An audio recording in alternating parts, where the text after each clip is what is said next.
Hello students, welcome to success. मैं आलोक सिन्हा आज आप लोगों के लिए ज्योग्राफी का टॉपिक लेकर आया हूं। एक्चुअली कई दिनों से आप लोगों के द्वारा लगातार ये मांग की जा रही थी कि सर ज्योग्राफी का टॉपिक्स को दिया जाए, इसलिए आज मैं आप लोगों को ज्योग्राफी का टॉपिक देने जा रहा हूं। स्टूडेंट्स, आप सभी लोग कैसे हैं? उम्मीद करता हूं सभी लोग अच्छे से अपनी पढ़ाई को कर रहे होंगे। मैं आप लोगों से एक बात करना चाहता हूं, आप लोग वीडियो को पूरा देखें, क्योंकि अगर वीडियो को पूरा नहीं देखेंगे तो अंत वाला जो भी टॉपिक होगा उसका क्वेश्चंस आपके एग्जामिनेशन हॉल में दिक्कत करेगा और वो छूट सकता है। इसलिए मैं पहले ही कह देता हूं कि वीडियो को पूरा देखें, जिससे आप किसी भी टॉपिक का पूरा कॉन्सेप्ट को क्लियर कर पाए। क्योंकि मेरा ये प्रयास रहता है कि आप लोगों को किसी भी टॉपिक पर रटना मना है का सिद्धांत को लेकर पढ़ाया जाए।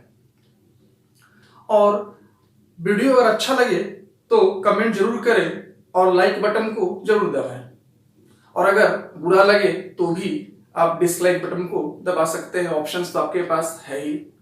लेकिन वीडियो को पूरा देखिएगा और लगातार हर वीडियो को प्राप्त करने के लिए सब्सक्राइब बटन और बेल आइकन को जरूर दबाएं, जिससे आपको हर वीडियो का नोटिफिकेशन आपके मोबाइल पर अपडेट आपको मिलता रहे। आज मैं ज्योग्राफी का बहुत ही महत्वपूर्ण टॉपिक जो हर एग्जामिनेशन हॉल में आप लोगों से पूछा जाता है उस पर चर्चा करने जा रहा हूं, जिसका नाम है ज्वार भाटा।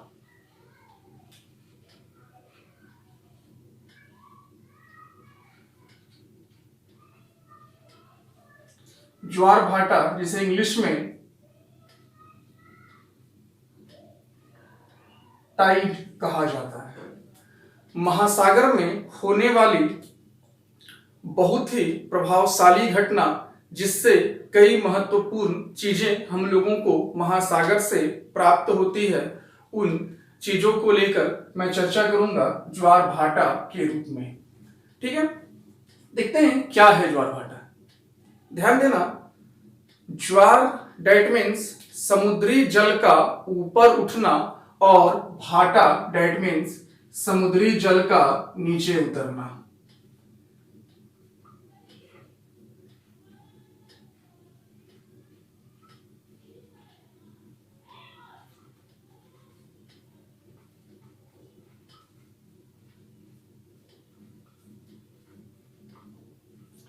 सागरीय जल का ऊपर उठना और भाटा जो हम लोगों का कहलाएगा वो कहलाता है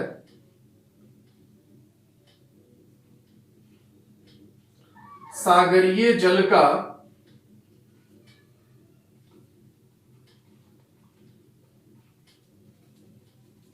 नीचे उतरना। ठीक है, कई बार हम लोगों को यह लगता है कि भाई ऊपर उठना डेट मीन्स पूरी तरीके से पानी का ऊपर का रेंज खड़ा कर देना, या नीचे जाना डेट मीन्स ऊपर से पानी को नीचे की ओर गिराना नहीं। ये ध्यान रखना, जल स्तर से ज्वार भाटा की बातों को की जाती है, जल स्तर से। जैसे अगर हम लोग यहाँ पे टॉपिक्स पे अगर देखें तो हम ये कहेंगे कि यहाँ पर सागर या समुद्र का जल है। अगर ये जल स्तर ऊपर की ओर इस तरीके से उठा है तो ये ज्वार कहलाता है, और जैसे ही ये समुद्री स्तर का जल स्तर नीचे आ जाता है तो ये भाटा कहलाता है। ध्यान रखना, केवल सागर सी लेयर का पानी का ऊपर उठना ज्वार और समुद्र स्थल के पानी का जल स्तर से नीचे उतरना भाटा कहलाता है। ठीक है, मैं बार बार रिपीट कर रहा हूं, याद एकदम मत करो, केवल कॉन्सेप्ट को समझो।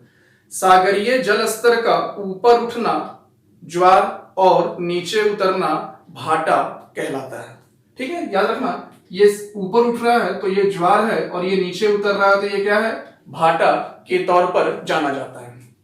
आइए देखते हैं आखिर ये ज्वार भाटा होता क्यों है, क्या वजह होता है, किन कारणों से होता है और कितने प्रकार का होता है, और इससे हमारे पृथ्वी पर क्या क्या लाभ होता है, इन तमाम चीजों पर अब चर्चा की जाती है। सबसे पहला चीज, जैसे ही हम ज्वार भाटा शब्द का इस्तेमाल किए हैं, ज्वार भाटा का मुख्य कारण जो होता है, हम और आप फिगर से समझ सकते हैं कि अगर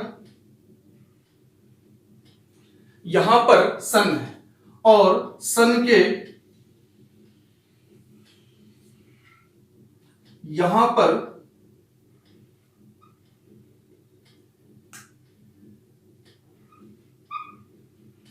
अर्थ है और इस अर्थ के चारों ओर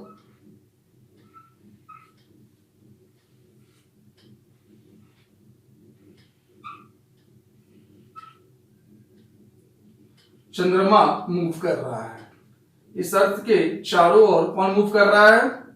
चंद्रमा मूव कर रहा है। क्योंकि हम जानते हैं कि सूर्य के चारों ओर पृथ्वी और पृथ्वी के चारों ओर मून मूव करता है। ठीक है, क्योंकि सूर्य का ग्रह जो है वो अर्थ है और अर्थ का उपग्रह जो है वो चंद्रमा है। इसको हम इस फिगर से भी डील कर सकते हैं कि भाई यहां पर हम सन बना देते हैं, सन के चारों ओर, क्योंकि वृत्तीय पथ पर अर्थ मूव कर रहा है और अर्थ के चारों ओर मून मूव कर रहा है। हम इस फिगर से भी इसको समझ सकते हैं और इस फिगर से भी समझ सकते हैं।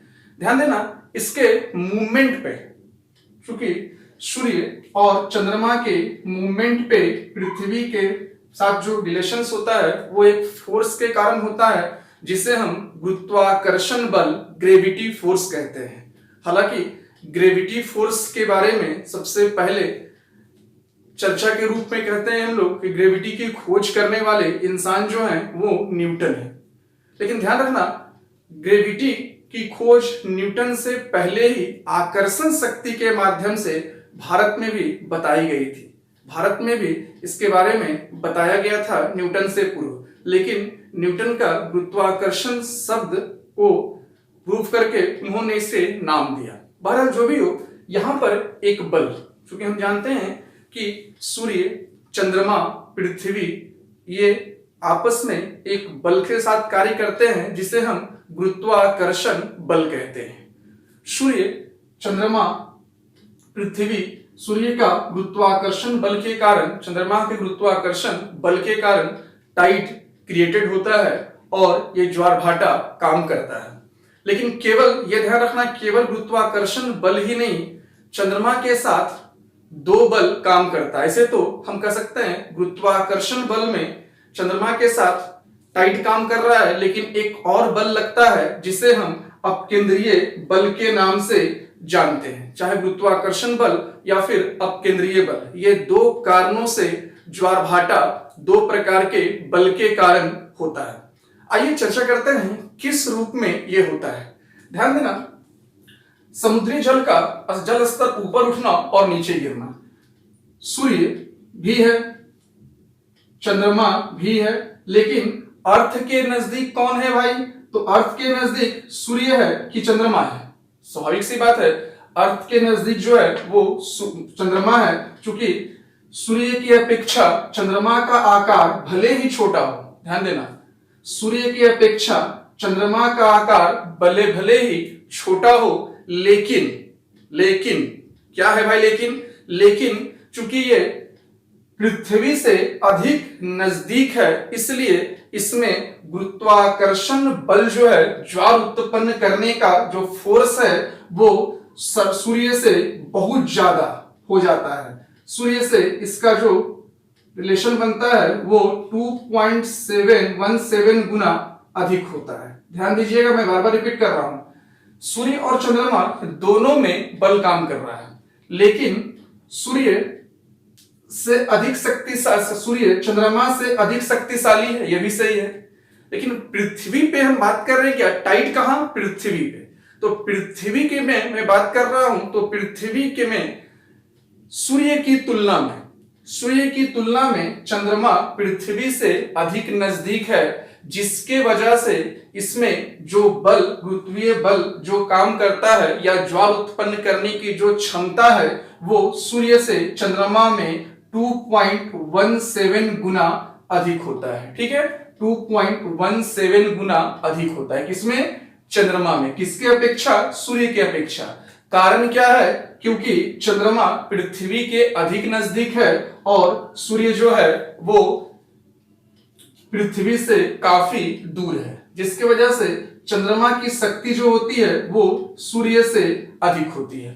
ठीक है, अब मैं बात करने जा रहा हूं कौन कौन से बल पर यह काम करता है। ध्यान देना, ज्वार उत्पन्न करने के लिए दो घटनाएं,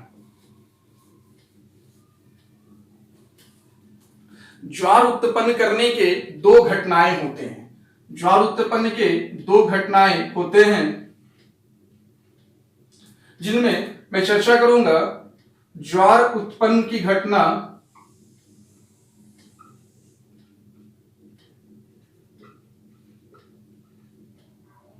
ज्वार भाटा का जो बल लगता है।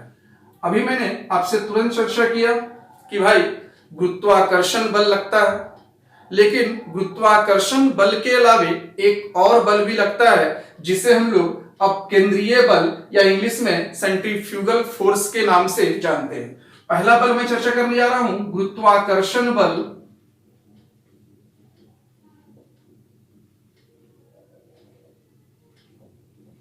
गुरुत्वाकर्षण बल दैट मीन्स ग्रेविटी फोर्स,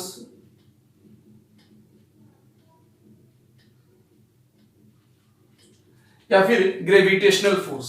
दूसरा मैं बात कर रहा हूं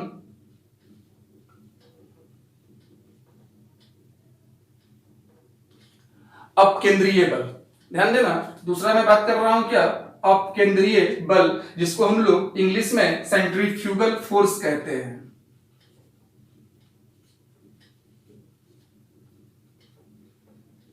ठीक है, सेंट्रीफ्यूगल फोर्स क्या है और किस रूप में ये गुरुत्वाकर्षण बल के माध्यम से टाइट क्रिएट होता है और सेंट्रीफ्यूगल फोर्स के माध्यम से टाइट क्रिएट होता है, आइए चर्चा करते हैं। सबसे पहले मैं बात करता हूं गुरुत्वाकर्षण बल का। ध्यान देना, मैंने यहां पे एक फिगर बनाया है कि अर्थ है और अर्थ के चारों ओर कौन चल रहा है? मून चल रहा है। चारों ओर कौन चल रहा है? मून चल रहा है। तो भाई यहां पर चंद्रमा की ओर वाले पृथ्वी का जो भाग है, ध्यान देना, अगर चंद्रमा यहां पे है, अगर मान लो चंद्रमा यहां पर है, तो एक हिस्सा अगर इसका हम काट देते हैं तो यहां पे ध्यान देना कि जो स्थिति यहां पे बन रहा है या फिर जो स्थिति यहां पे बन रहा हो,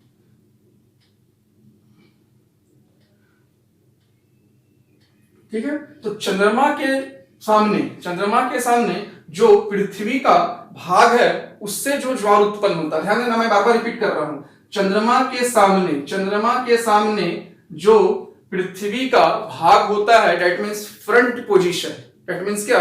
फ्रंट पोजीशन जो अर्थ का और मून के साथ होता है, उस स्थिति में जो जिस फोर्स से टाइड या ज्वार भाटा उत्पन्न होता है उसे हम लोग गुरुत्वाकर्षण बल कहते हैं। कोई दिक्कत? उसे हम लोग क्या कहते हैं? गुरुत्वाकर्षण बल के नाम से जानते हैं। मैं फिर से रिपीट कर रहा हूं, चंद्रमा की ओर वाले पृथ्वी के भाग से जो ज्वार उत्पन्न होता है वो किस बल के कारण होता है? गुरुत्वाकर्षण बल के कारण होता है। इसके अलावा मैं बात करूं, जब ये फ्रंट में था तो ठीक है, लेकिन जैसे अगर मैं ये कह दूं कि चंद्रमा का विपरीत पोजीशन, पृथ्वी के साथ चंद्रमा का जो विपरीत, दैट मीन्स अपोजिट, या हम कह सकते हैं गुरुत्वाकर्षण बल के विपरीत। ध्यान देना, मैं कह रहा हूं क्या कि गुरुत्वाकर्षण बल के विपरीत, गुरुत्वाकर्षण बल के विपरीत, ठीक है, गुरुत्वाकर्षण बल के विपरीत जो स्थितियां होती है, क्योंकि वहां पे जब अपोजिट फ्रंट है तो गुरुत्वाकर्षण बल है, गुरुत्वाकर्षण बल के कारण ज्वार भाटा हो रहा है, और अगर अपोजिट साइड हो जाए दैट मींस बैक साइड हो जाए तो उस स्थिति में जो बल काम करता है उस बल को हम लोग अपकेंद्रीय बल कहते हैं। अपकेंद्रीय बल कहते हैं। हालांकि ये ध्यान रखना कि गुरुत्वाकर्षण बल की तुलना में अपकेंद्रीय बल द्वारा किया गया ज्वार बहुत ऊंचा नहीं होता है। ठीक है। लेकिन ये दो कंडीशंस जो है यहाँ पे काम कर रहे हैं। एक कंडीशन हम लोगों का काम कर रहा है गुरुत्वाकर्षण बल के द्वारा टाइड का बनना, और एक कर रहा है अपकेंद्रीय बल, दैट मीन सेंट्रीफ्यूगल फोर्स के द्वारा ज्वार भाटा या फिर टाइड का बनना। आइए चर्चा करते हैं कितने तरह के टाइड बनते हैं, टाइड्स के टाइप कौन कौन से होते हैं। ठीक है, अब मैं चर्चा करने जा रहा हूं कौन कौन से किस्म के टाइड होते हैं, कितने प्रकार के टाइड पाए जाते हैं। ध्यान दीजिएगा, सबसे पहले मैं बात करूंगा टाइप्स ऑफ टाइड।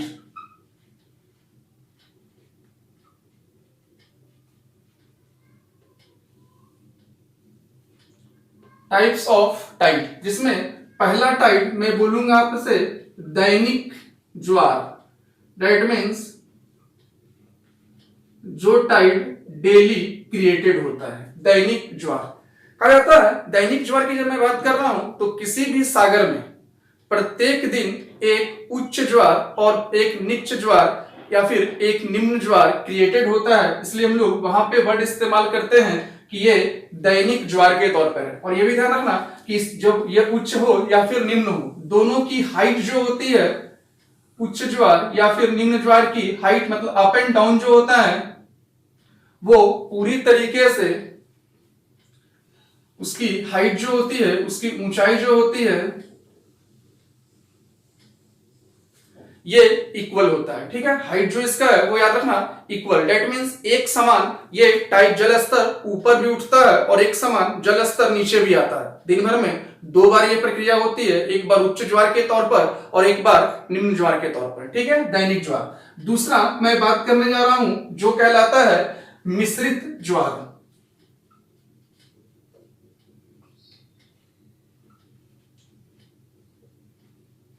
ठीक है, मिश्रित ज्वार, ध्यान रखना ऐसा ज्वार जिसकी ऊंचाई में डिफरेंसेस हो। ध्यान देना, दैनिक में क्या मैंने कहा आपसे कि ऊंचाई जो है वो क्या है, यहां पे ऊंचाई क्या है, समान है। ऊंचाई यहां पे क्या है, समान है। लेकिन जैसे ही मैं मिश्रित ज्वार की बात करूंगा तो यहां ध्यान दीजिएगा कि ऊंचाई में अंतर क्रिएटेड हो जाता है।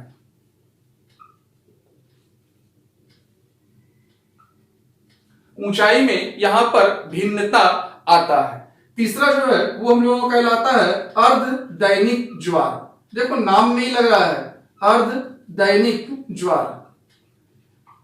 नॉर्मल अवस्था में बात करूं तो मैं किसी भी टाइड का, किसी भी समुद्र और सागर में प्रत्येक दिन जो है वो दो टाइड क्रिएटेड होता है। इस दो टाइड में एक टाइड और दूसरा सेकेंड टाइड के तौर पर दो बार क्रिएटेड होता है। जिस टाइड को लगने में टोटल समय जो होता है वो होता है हम लोगों का 24 घंटा 50 मिनट में ज्वार भाटा दिन भर में दो बार होता है। 24 घंटा 50 मिनट में ये दो बार होता है। इसमें जब दो बार होता है तो प्रत्येक जो ज्वार उठने का समय होगा इसको दो हिस्से में बांट देते हैं, एक 12 घंटा 25 मिनट और दूसरा भी 12 घंटा 25 मिनट। ठीक है, दो हिस्सों में बांट दिए। एक क्वेरी आप करोगे सर क्यों होता है ऐसा, आखिर दिन रात की तो मैं बात करता हूं तो 24 घंटा बोलता हूं, 24 घंटा भी गलत बोलते हैं, क्योंकि एवरेज मैं बोलूं तो भाई चंद्रमा का पृथ्वी पे घूमने में, एक चक्कर लगाने में 23 घंटा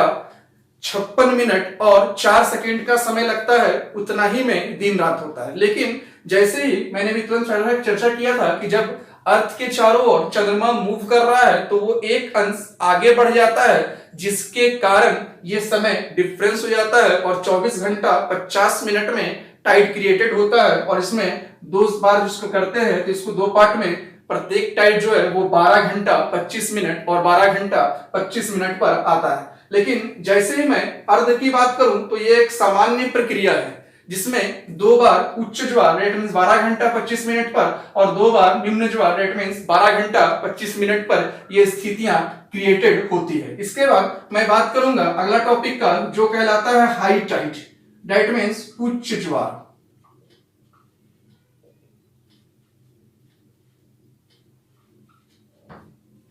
हाई टाइड दैट मींस उच्च ज्वार। आइए देखते हैं ये उच्च ज्वार क्या है। ध्यान देना, मैंने भी आपसे स्टार्टिंग में ही कहा कि पृथ्वी, सूर्य, चंद्रमा, इन तीनों के परस्पर संबंध, दैट मीन्स ग्रेविटी फोर्स, गुरुत्वाकर्षण बल, और विपरीत साइड में अपकेंद्रीय बल के द्वारा टाइड क्रिएटेड होता है। लेकिन अगर ये सो देखा जाए कि अगर कंडीशंस ऐसा हो कि तीनों आमने सामने हो जाए, ठीक है, ऊपर से मैं मिटा रहा हूं,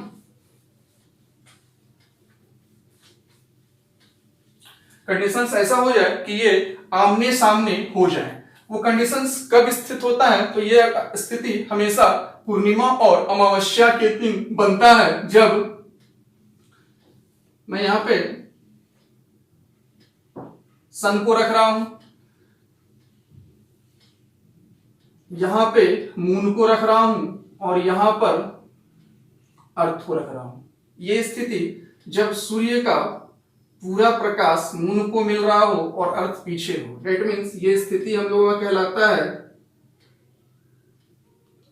पूर्णिमा का। इसके बाद एक स्थिति हम लोगों का होता है अमावस्या, जब सन यहां होता है, अर्थ बीच में होता है और मून किनारे होता है। तब तुम लोग बोलते हैं ना कि पूर्णिमा दिन क्या होता है कि सूर्य का पूरा प्रकाश जो है वो मून को मिलता है और हम उस दिन चंद्रमा को पूरी तरीके से देख पाते हैं। अमावस्या के दिन क्या होता है कि चंद्रमा पूरा अंधेरा में होता है, क्योंकि उस दिन अर्थ बीच में होता है और सन का पूरा लाइट जो होता है वो किसको मिलता है?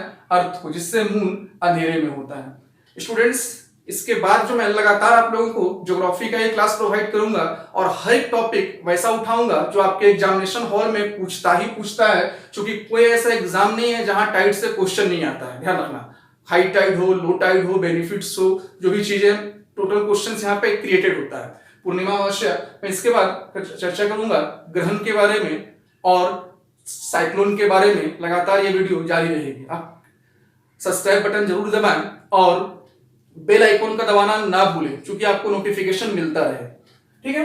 अमावस्या क्या दिन ये हुआ, ये पूर्णिमा दिन हुआ, स्थितियां जो भी हो, मैंने कहा क्या कि भाई सूर्य, पृथ्वी और चंद्रमा, इन तीनों के परस्पर संबंध, गुरुत्वाकर्षण बल, पृथ्वी में चंद्रमा और सूर्य का होने से ज्वार भाटा होता है। तो यहां पे पूर्णिमा वाली स्थिति हो या फिर अमावस्या वाली स्थिति हो, ये दोनों पोजीशन में अर्थ के आमने सामने मून और सन आ जा रहा है, ठीक है। तो नो डाउट यहां पर शक्ति अधिक बढ़ जाएगी चंद्रमा का, जिसके कारण यहां पर एक वर्ड कहा जाता है कि पूर्णिमा और अमावस्या के दिन जो होता है वो उच्च ज्वार क्रिएटेड होता है। उच्च ज्वार, दैट मीन्स हाई टाइड जो है वो कब होगा? पूर्णिमा और अमावस्या के दिन उच्च ज्वार क्रिएटेड होता है, ठीक है। अब मैं बात करने जा रहा हूं निम्न ज्वार, लो टाइड।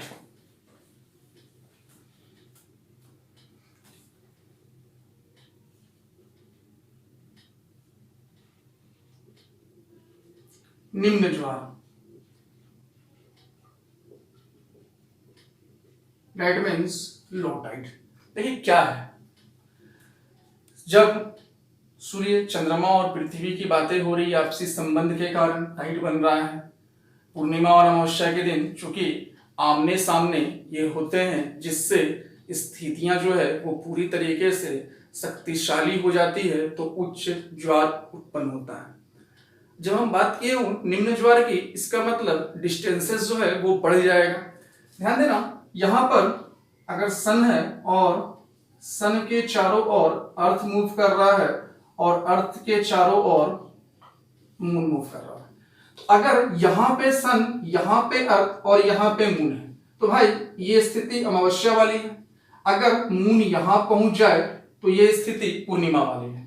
लेकिन अगर मून यहां, ध्यान देना, यहां है तो आमने सामने है, बीच में अर्थ है, तो अमावस्या वाली स्थिति है। यहां अगर है मून तो भाई ये पूर्णिमा वाली स्थिति है, तो यहां तो उच्च टाइड होगा। लेकिन अगर मून यहां हो जाए या फिर मून यहां हो जाए,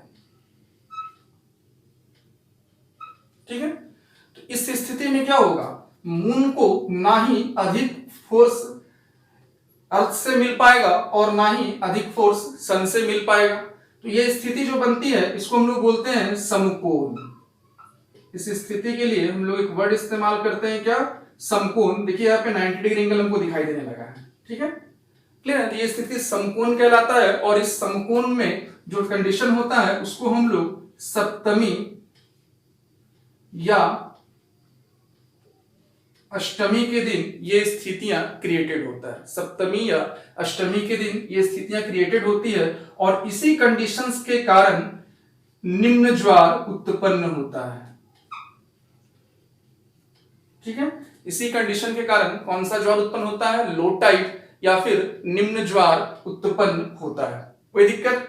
अब मैं बात करूंगा एक और ज्वार जो हम लोगों का कहलाता है उपभू ज्वार और अपभू ज्वार, दैट मीन्स एपोजी और पेरोजी। देखते हैं क्या है ये।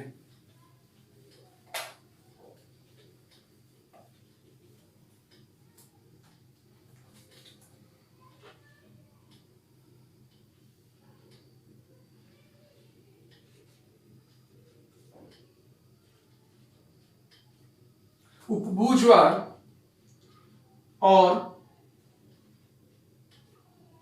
अपभू ज्वार, जिसको हम लोग इंग्लिश में उपभू को के लिए एक वर्ड बोलते हैं अपोजी, इसके लिए एक वर्ड बोलते हैं पेरोजी और इसके लिए एक वर्ड बोलते हैं इंग्लिश में हम लोग बोलते हैं अपोजी। क्या बोलते हैं? अपोजी।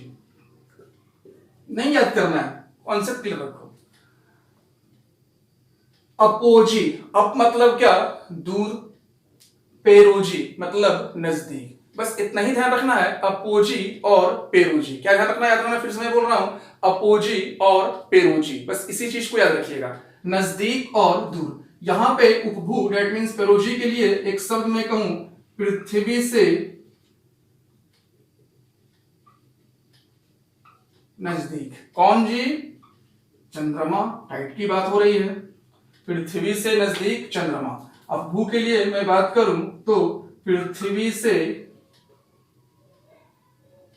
दूर कौन? चंद्रमा। ठीक है, पृथ्वी से दूर कौन? चंद्रमा। इसको हम लोग बहुत इजी वे में मैप के साथ इसको भी समझ सकते हैं। यहां पर एक सर्कुलेट पाथ बनाते हैं हम लोग और इस सर्कुलेट पाथ में यहां पे मून को रखते हैं और यहां पे भी मून को रखते हैं। ठीक है, यहां पे भी मून आ गया और यहां पे भी मून आ गया और यहां पे हम लोग एक काम करते हैं, इस स्थिति में चूंकि अर्थ के चारों ओर घूम रहा है तो यहां पे हम लोग अर्थ को रख देते हैं। ठीक है, ध्यान देना, देखो अर्थ यहां है तो यहां और यहां के बीच हमको एक चीज दिखाई दे रहा है कि चंद्रमा और पृथ्वी के बीच की दूरी कम है, जबकि यहां हम देख पा रहे हैं कि चंद्रमा और पृथ्वी के बीच की दूरी अधिक है। दैट मींस अगर यहां पे मून आ रहा है तो नजदीक हो जा रहा है और यहां आ रहा है तो दूर हो जा रहा है। तो जब नजदीक आ रहा है का मतलब क्या हो गया? ये उपभू वाली कंडीशन में आई। ठीक है, और जब दूर हो जाएगा तो क्या हो जाएगा? ये कंडीशन जो बना वो अपभू वाली कंडीशन बनी, उपभू और अपभू के तौर पर ये कंडीशन बना। लॉजिकली बहुत आसानी से मैं समझ सकते हैं कि सूर्य के बाद जब मैं बात कर रहा हूं, सूर्य पृथ्वी के चारों ओर घूम रहा है और सूर्य के चारों ओर पृथ्वी घूम रहा है और चंद्रमा पृथ्वी के चारों ओर घूम रहा है। जब चंद्रमा और पृथ्वी के बीच न्यूनतम दूरी होगी तो वो पेरोजी दैट मींस उपभू कहलाएगा और जब पृथ्वी और चंद्रमा के बीच मैक्सिमम डिस्टेंस होगा तो वो अपभू कहलाएगा। कोई कंफ्यूजन नहीं।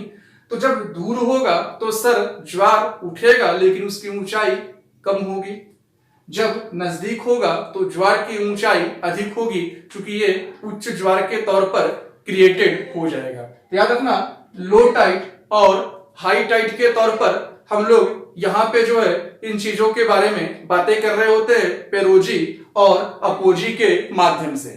अगला टॉपिक हम लोगों का जो होगा ये हम लोगों को कहलाएगा भूमध्य रेखा पर, दैट मींस इक्वेटर पर क्या स्थितियां बनती है। इक्वेटर पर मैं बात करूंगा, अगर अर्थ में भूमध्य रेखा बोले, इक्वेटर बोले,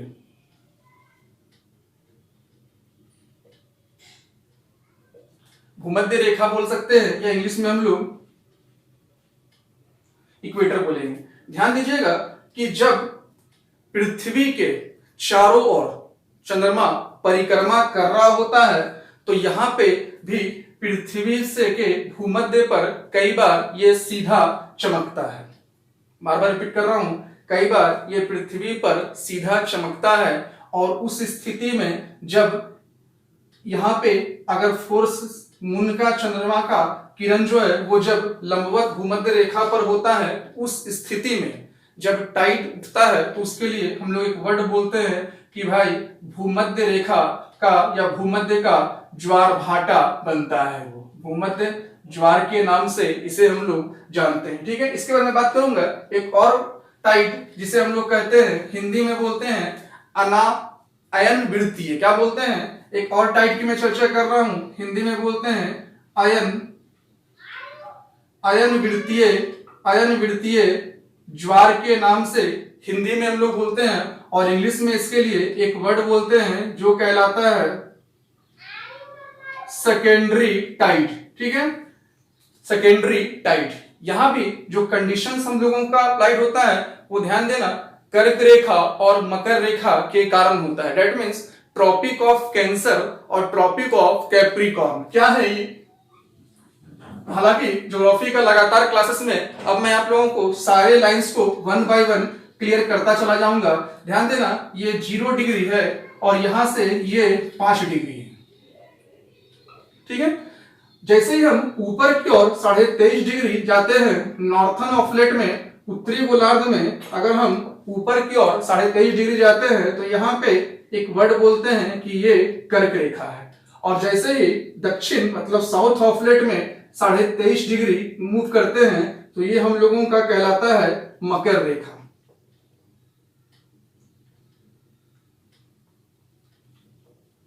ठीक है, तो कर्क रेखा that means tropic of cancer, English में बोलेंगे कर्क रेखा के लिए क्या? कैंसर, ट्रॉपिक ऑफ कैंसर, और मकर रेखा के लिए क्या बोलेंगे? Tropic of capricorn. क्या बोलेंगे? Tropic of capricorn. इसके बाद जब उठेंगे तो 66.5 डिग्री पर आर्कटिक वृत्त और अंटार्कटिक वृत्त बनेगा, आर्कटिक रेखा और अंटार्कटिक रेखा। तो उसको जब हम लोग क्लाइमेट को पढ़ेंगे तो वहां क्लियर कर लेंगे।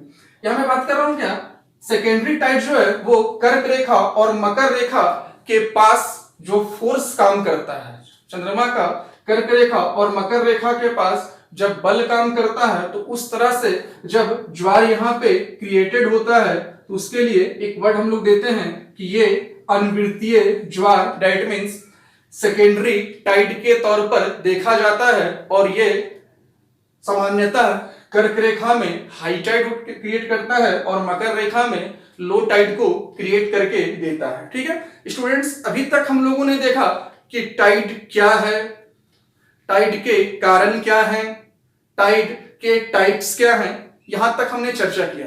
अब मैं बात करने जा रहा हूं टाइड से, दैट मीन्स ज्वार भाटा से, समुद्री ज्वार भाटा होने पर या क्या क्या फायदा, क्या क्या महत्व ज्योग्राफिकल चीजों में आता है। अब हम लोगों का अगला टॉपिक होगा जो वो है ज्वार भाटा का महत्व। क्या है ज्वार भाटा का महत्व? That means importance of tide. Tide से कई लाभ, कई प्रकार के महत्वपूर्ण चीजें जो हैं वो ज्योग्राफिकल रीजन्स में हम लोगों को मिलता है। आइए देखते हैं क्या क्या। सबसे पहले तो मैं बात कर लूं नदी में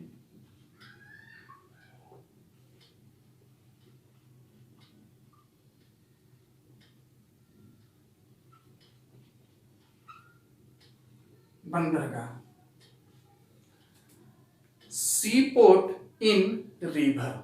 दुनिया में 2 ऐसी नदियां हैं जिन नदियों में बंदरगाह बन पाया है, और इसके पीछे का सबसे बड़ा वजह जो है वो ज्वार भाटा ही है।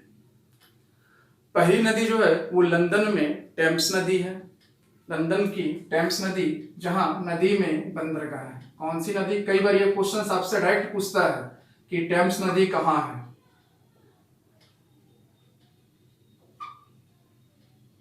ठीक है।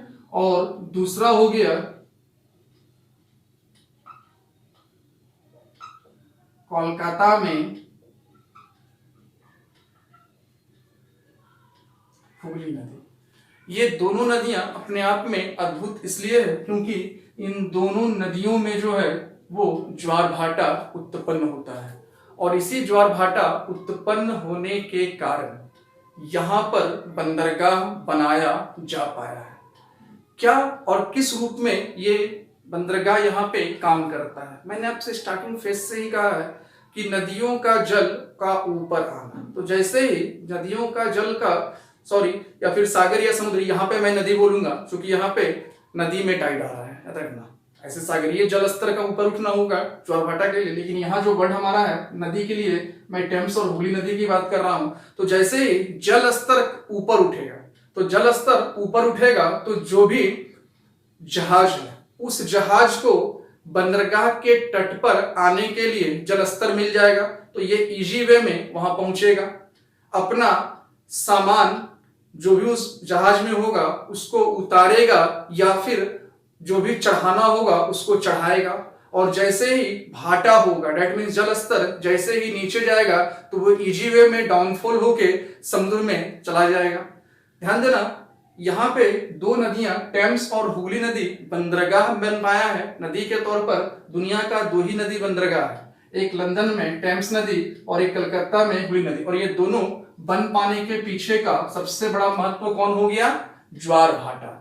सेकेंड टॉपिक में मैं आऊंगा तो मैं कहूंगा एक लाभ और भी इसका है मछली पकड़ना। एक और फायदा यहां पे मैं बता रहा हूं, मछली पकड़ना। कैसे? देखिएगा, जब जल स्तर बढ़ेगा तो नो डाउट जो समुद्री मछलियां होंगी वो ऊपर उठेगा, और इसका फायदा जो नाविक समुद्र से मछली पकड़ते हैं इसका लाभ वो आसानी से ले पाते हैं, क्योंकि वो वहां पहुंच जाते हैं मछली को पकड़ने के लिए, और जैसे ही भाटा होता है, डेट मीन्स जल स्तर नीचे होता है, वो आसानी से समुद्र से बाहर चले आते हैं। तीसरा जो लाभ है वो है गंदगी को साफ करने में।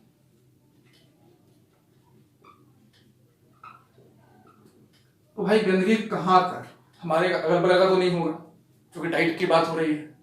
इकोलॉजी में बहुत बड़ा महत्वपूर्ण काम ज्वार भाटा करता है। जो भी समुद्री क्षेत्र, समुद्री तट में जो भी गंदगियां हैं, हम लोग जानते हैं नदियों के द्वारा गंदगी जो है वो समुद्र की ओर जाती है, या फिर समुद्र तट में रहने वाले जो भी लोग हैं, बस्तियां हैं या नगर है, तो वहां की जो गंदगियां होती है, इन तमाम गंदगियों को ज्वार भाटा जो है वो साफ कर देता है। कैसे?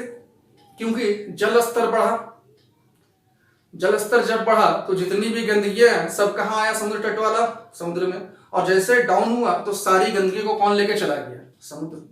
तो यहाँ पे गंदगी साफ करने में किस जगह पे, मैं बोल रहा हूँ बार बार, घर वाला समुद्र नहीं, घर वाला नहीं, घर वाला नहीं, मोहल्ले वाला नहीं, समाज वाला नहीं, कहाँ वाला? सागरीय तट वाला। कहाँ वाला? सागरीय तट वाला।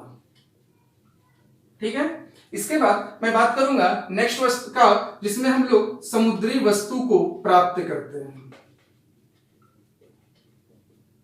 समुद्री वस्तुओं की प्राप्ति, समुद्री वस्तु प्राप्त करना। हम जानते हैं समुद्र से कई तरह की चीजें हमें मिलती हैं, जैसे शंख, मोती, इसके अलावा सीप, कई तरह के खनिज जो भी हम लोगों को मिलता है, घोंघा, ये तमाम चीजें हमें समुद्र के किनारे मिलती है। अगर हम लोग कभी भी समुद्री क्षेत्र घूमने जाते हैं, क्योंकि भारत में तो हिंद महासागर के जोन में हम बात करें तो खंभात की खाड़ी, गुजरात या मुंबई जैसे क्षेत्रों में जाकर हम लोग घूमते हैं, या फिर पश्चिम बंगाल की ओर समुद्री एरिया में घूम पाते हैं, या उड़ीसा में घूमने जाते हैं, चेन्नई वगैरह क्षेत्रों में, विशाखापट्टनम जैसे शहरों में हम लोग अगर जाते हैं तो वहां समुद्री लेयर्स को हम लोग घूमते हैं। देखिए, नोटिस कीजिएगा कि शंख, मोती, ये तमाम चीजें अक्सर समुद्र के किनारे पड़े मिलते हैं। क्या कोई जाके लाया? नहीं। टाइड, क्या इफेक्ट है? ज्वार भाटा। क्या इफेक्ट है? ज्वार भाटा।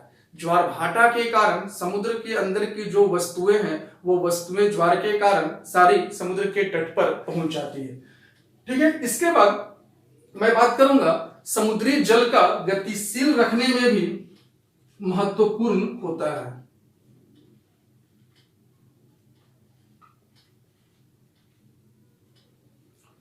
समुद्री जल का गतिशील होना कहा जाता है ज्वार भाटा के कारण समुद्री जल जो है वो गतिशील होते हैं, जिसके वजह से समुद्र का जल हमेशा साफ रहता है और कभी भी वो जमता नहीं है। इंग्लैंड की मैं बात करूं तो इंग्लैंड में शीत ऋतु के समय समुद्री जल गतिशील होता है ज्वार भाटा के कारण, जिसके वजह से वहां का सी लेयर जम नहीं पाता है। ठीक है। इसके बाद मैं बात करूंगा वर्तमान दौर में टाइड से एक बहुत ही बड़ा महत्वपूर्ण कार्य किया जा रहा है, जिसे सबसे पहले करने का श्रेय जो है वो फ्रांस को जाता है, और ये जो कार्य है वो है इलेक्ट्रिक उत्पन्न करने में। ज्वार भाटा से विद्युत उत्पन्न करने के भी काफी महत्व है।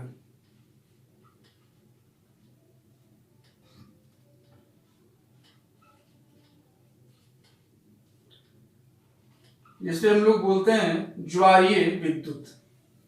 ठीक है, ज्वारीय विद्युत। ध्यान देना किस प्रक्रिया से, जैसे ज्वार दैट मीन्स जल स्तर ऊपर आना, जल स्तर ऊपर आता है तो यहां पे बांध बनाकर उसे रोकता है, और जब वो नीचे जाता है तो उस फोर्स के कारण भाटे के में ऊंचाई के कारण यहां पर जब वो गिरता है तो वहां विद्युत उत्पन्न होता है। यह प्रक्रिया पूरी दुनिया में सबसे पहले फ्रांस के द्वारा आरंभ किया गया था, लेकिन अब विश्व स्तर पर मैं बात करूं तो विश्व में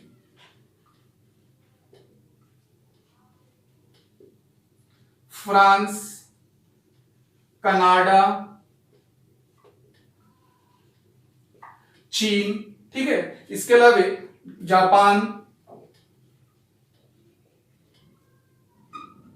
रूस जैसे देशों में ज्वारीय विद्युत उत्पन्न किया जाता है।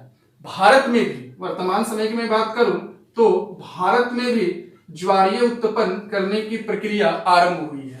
सबसे अच्छा अनुकूल परिस्थिति जो है वो है भारत में ज्वार उत्पन्न करने का खंभात की खाड़ी में।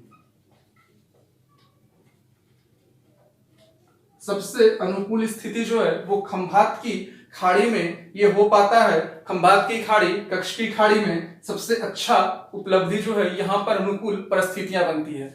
दूसरी जो परिस्थिति है जहां पे काम चल रहा है वो हम लोगों का है पश्चिम बंगाल में। हम और आप जानते हैं विश्व का सबसे बड़ा डेल्टा सुंदरबन डेल्टा, जो गंगा और ब्रह्मपुत्रा नदी पर है। गंगा और ब्रह्मपुत्रा नदी पर, ध्यान देना डेल्टा, मैं यहां पे फिगर बना दे रहा हूं जिससे आपको डेल्टा समझने में भी आसानी हो। देखिए ध्यान दीजिएगा, इधर से गंगा प्रवेश कर रही है समुद्र में और इधर से यहां पे ब्रह्मपुत्रा प्रवेश कर रही है। तो ये जो पोजीशन होता है किसी समुद्र के मुहाने में, किसी समुद्र के मुहाने में जो ट्रेंगल से गंगा ब्रह्मपुत्रा, तो ये जो ट्रेंगल शेप बन रहा है, इसी तरह का जो भूभाग होता है, जो जमीन होता है, उसे हम लोग डेल्टा कहते हैं। भूभाग को क्या बोलेंगे? डेल्टा। और चूंकि यहाँ पे सुंदरी नामक वृक्ष है इसलिए बहुत अत्यधिक मात्रा में है। क्योंकि इस तरह का वन जो होता है वो कहलाता है डेल्टाई वन, को हम लोग बोलते हैं मैंग्रोव वन।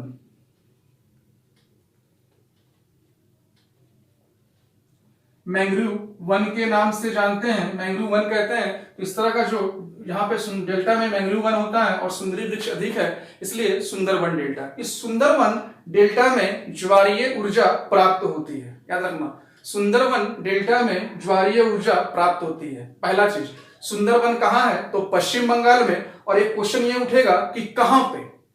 सुंदरवन डेल्टा में, ठीक है, लेकिन सुंदरवन डेल्टा में कहां पे? तो जगह का स्पॉट जो हम लोगों का है उसका नाम है दुर्गा दुआनी। क्या नाम है? दुर्गा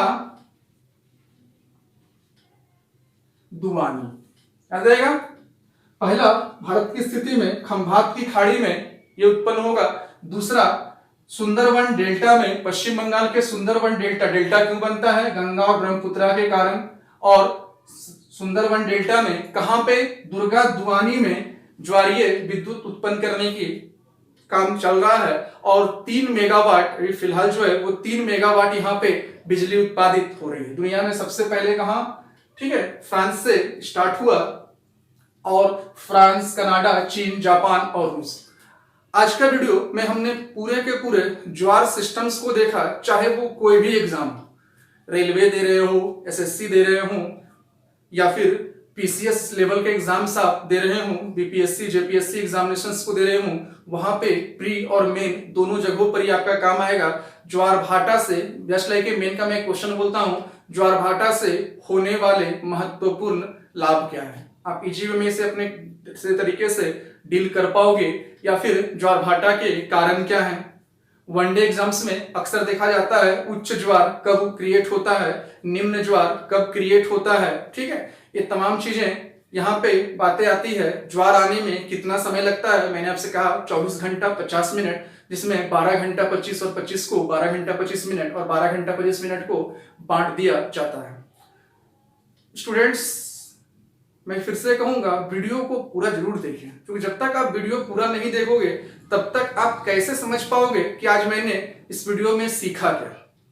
पूरे वीडियो को देखें और लगातार क्लासेस का नोटिफिकेशन लेने के लिए सब्सक्राइब बटन जरूर दबाएं और बेल आइकन को जरूर दबाएं। धन्यवाद स्टूडेंट। जय हिंद, जय भारत।